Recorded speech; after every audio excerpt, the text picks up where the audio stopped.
presented diversity of India to global audience. Our economic strength has made the country an attractive destination for business and conference tourism. Our middle class also now aspires to travel and explore. Tourism, including spiritual tourism, has tremendous opportunities for local entrepreneurship.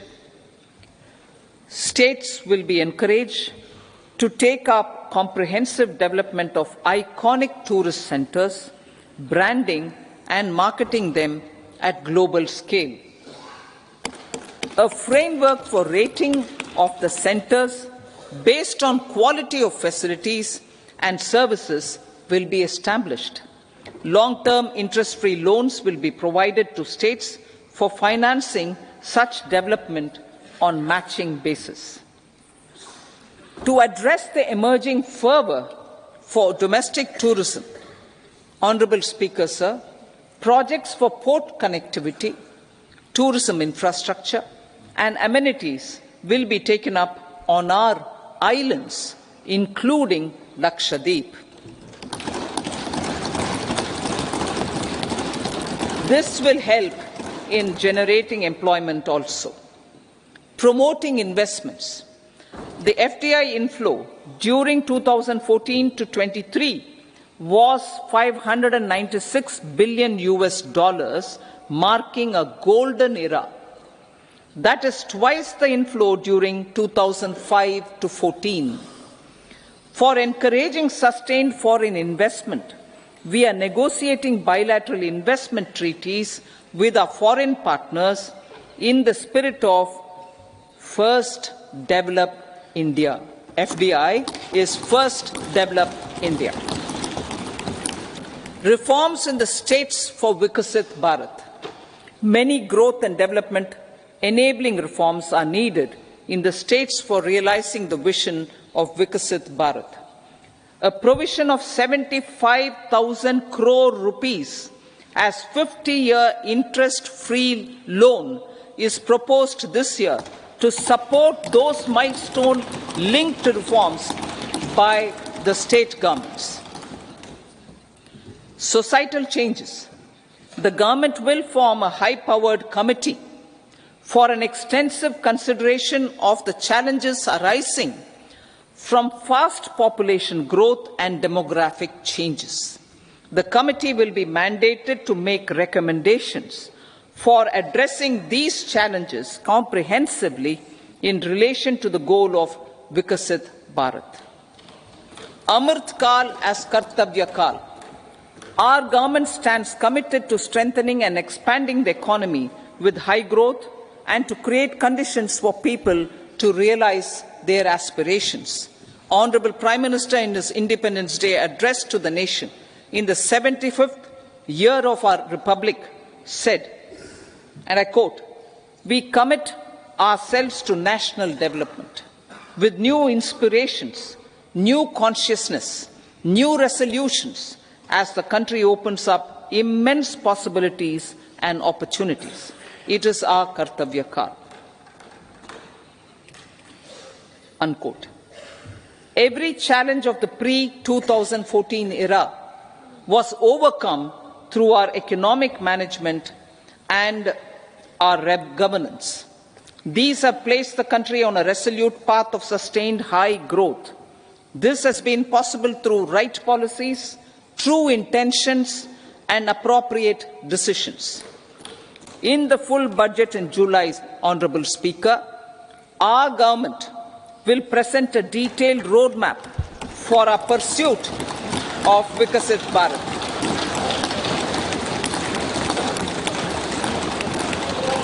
Revised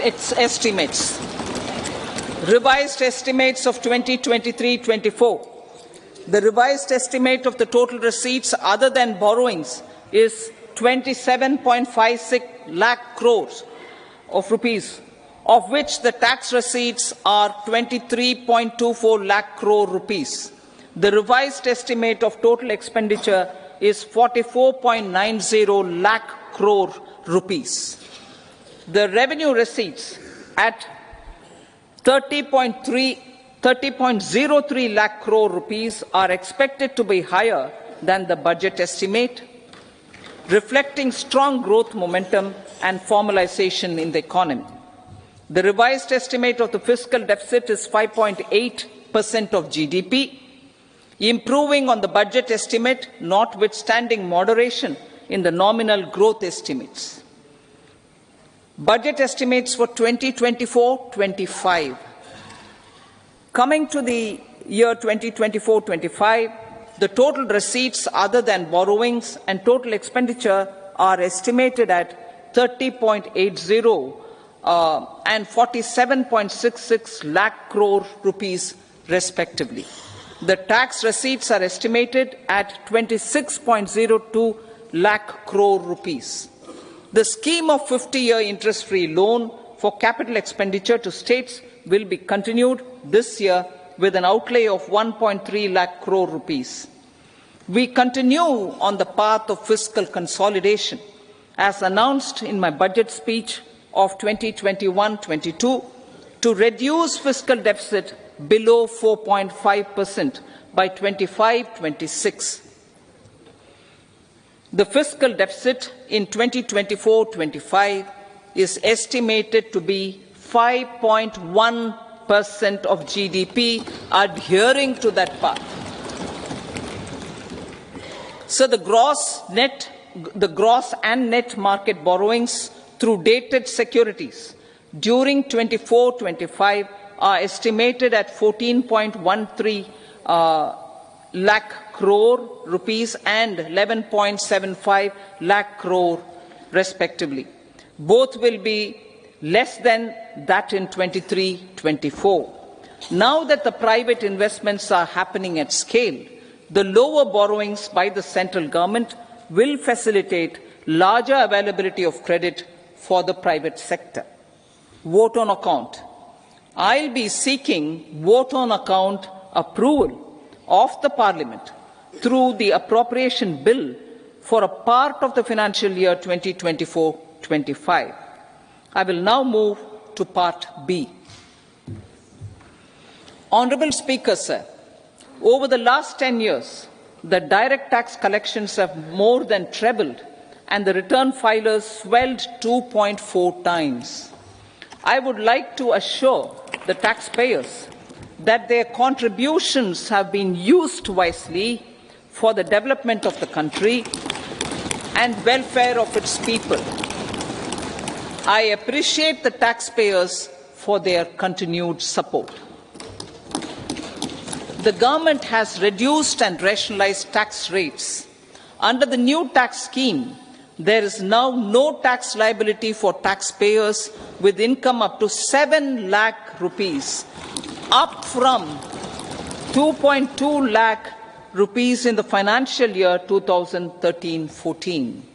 The threshold for presumptive taxation for retail businesses was increased from 2 crores to 3 crores. Similarly, the threshold for professionals eligible for presumptive taxation was increased from 50 lakh rupees to 75 lakh rupees. Also, corporate tax rate was decreased from 30% to 22% for existing domestic companies and to 15% for certain new manufacturing companies. Honourable Speaker, sir, in the last 5 years, our focus has been to improve taxpayer services. The age-old jurisdiction-based assessment system was transformed with the introduction of faceless assessment and appeal, thereby imparting greater efficiency, transparency and accountability. Introduction of updated income tax returns, a new Form 26AS and pre-filling of tax returns have made filing of tax returns simpler and easier. Average processing time of returns has been reduced from 93 days in the year 2013-14 to a mere 10 days this year, thereby making refunds faster. Indirect taxation. By unifying the highly fragmented indirect tax regime in India, The GST has reduced the compliance burden on trade and industry. The industry has acknowledged the benefits of GST. According to a recent survey conducted by a leading consulting firm, 94% of industry leaders view the transition to GST as largely positive. According to 80% of the respondents, it has led to supply chain optimization, as elimination of tax arbitrage and octroi has resulted in disbanding of checkposts at the state and city boundaries. At the same time, tax base of GST more than doubled, and the average monthly gross GST collection has almost doubled to 1.66 lakh crores this year. States too have benefited. States' SGST revenue, including compensation released to states in the post-GST period of 2017-18 to 2022-23, has achieved a buoyancy of 1.22. In contrast, the tax buoyancy of state revenues from subsumed taxes in the pre-GST four-year period of 2012-13 to 2015-16 was a mere 0.72. The biggest beneficiaries are consumers, as reduction in logistic cost and taxes have brought down prices of most goods and services.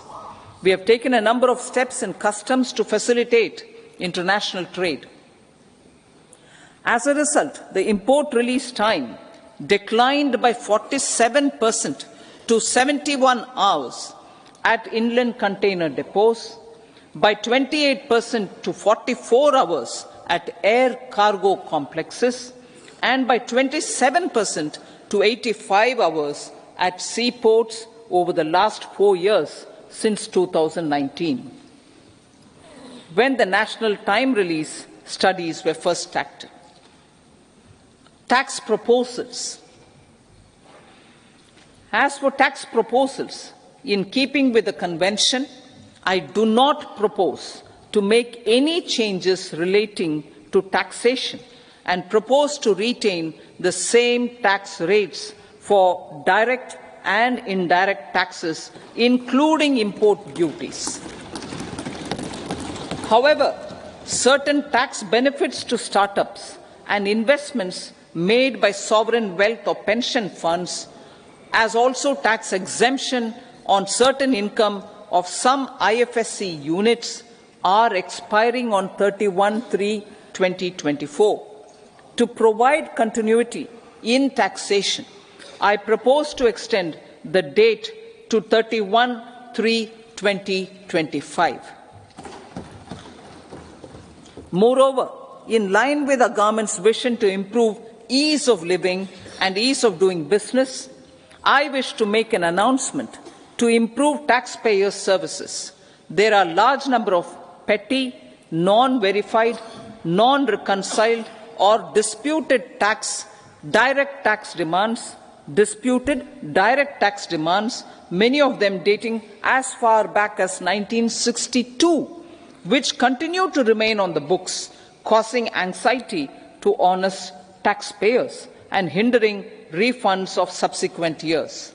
Honourable Speaker, sir, I propose to withdraw such outstanding direct tax demands up to 25,000 rupees pertaining to the period up to financial year 2009-10 and up to 10,000 rupees for financial years 2010-11 to 2014-15.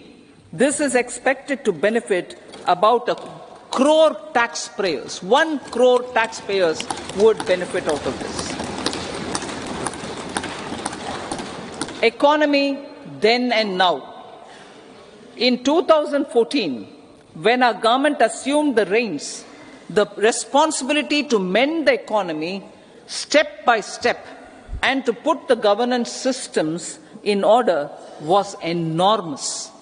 The need of the hour was to give hope to the people, to attract investments, and to build support for the much-needed reforms. The government did that successfully, following a strong belief of nation first. The crisis of those years has been overcome, and the economy has been put firmly on a high, sustainable growth path with all-round development. It is now appropriate to look at where we were then.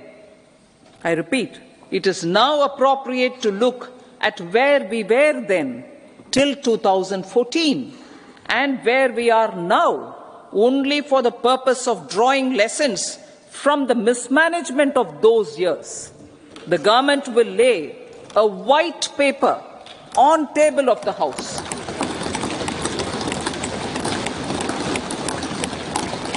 The exemplary track record of governance, development and performance, effective delivery and Jan Kalyan has given the government trust, confidence and blessings of the people to realize whatever it takes the goal of Vikasit Bharat with good intentions, true dedication and hard work in the coming years and decades. With this, Honourable Speaker, I commend the interim budget to this august House. Jai Hind.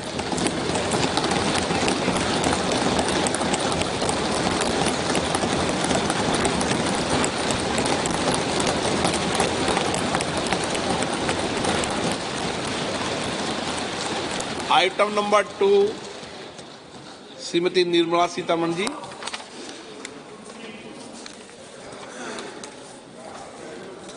So, with your permission, I rise to lay on the table the following statements under Section 3(1) of the Fiscal Responsibility and Budget Management Act 2003, Medium-Term Fiscal Policy cum Fiscal Policy Strategy Statement and Macroeconomic Framework Statement. Item number 3, Srimati Nirmala Sitharaman ji. Sir, with your permission, I rise to move for leave to introduce the Finance Bill 2024. प्रश्न ये है कि विधेयक को पुनर्स्थापित करने की अनुमति प्रदान की जाए। जो सदस्य इसके पक्ष में हाँ कहें, जो सदस्य विरोध में ना कहें। मेरे विचार में निर्णय हाँ वालों के पक्ष हुआ, हाँ वालों के पक्ष हुआ। माननीय मंत्री जी विधेयक को पुनर्स्थापित करें। Sir, I introduce the bill. सभा की कार्रवाई शुक्रवार दिनांक 2 फरवरी 2024 को प्राप्त 11 बजे तक के लिए स्थगित की जाती है।